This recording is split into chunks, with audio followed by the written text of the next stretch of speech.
Morning, gents. It is a Friday morning, and I've just finished my morning routine, ready to do some work. And as part of my morning routine, like I spoke to you about in the webinar last night, I read. Today is The Art of Learning by Josh Waitzkin, and I had this. There's a section in here that I want to read to you because it's such an important message, and it's got such parallels with what you're doing and what he's doing. Okay, so one thing I've learned as a competitor is there are clear distinctions between what it takes to be decent, what it takes to be good, what it takes to be great, and what it takes to be among the best. If your goal is to be mediocre, then you have a considerable margin for error. Basically, if you want to be average, you've got time to fuck around. You can get depressed when fired and mope around waiting for someone to call with a new job offer.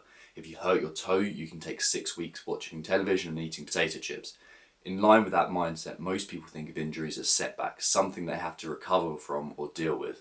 From the outside, for sports fans and spectators, an injured athlete is in purgatory, hovering on an impotent state between competing and sitting on a bench. In my martial arts life, every time I tweak my body, well-intended people like my mother suggest I'd take a few weeks off training. Now this is the important bit. What they don't realise is that if I would stop training whenever something hurt, I would spend my whole year on the couch. Okay, so he's got a chance there to push beyond what he knows his body wants to do. Almost without exception, I am back on the mats the next day, figuring out how to use my situation to heighten elements of my game. So he's talking about using adversity as a chance to progress, and lots of people see that as a chance to stall and to get lazy. If I want to be the best, I have to take risks others would avoid, always optimising the learning potential of the moment and turning adversity into my advantage. That said, there are times when the body needs to heal, but those ripe opportunities to deepen the mental, technical side of my game. Again, he's using that adversity.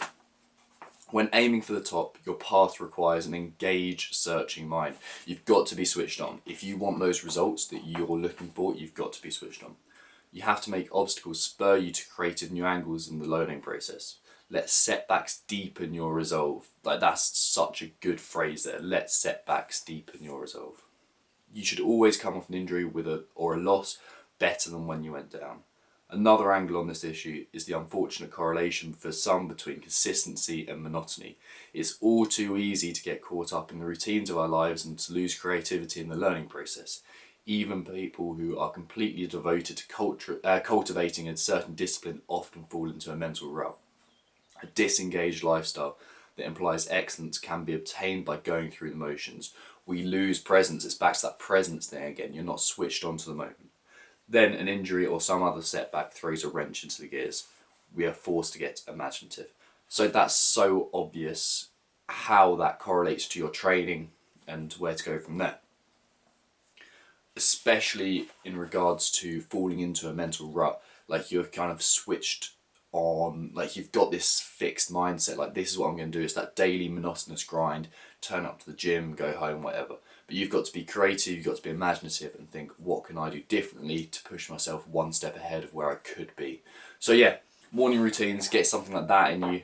It'll be really, really good. It just helps you get on. But I'll see you soon.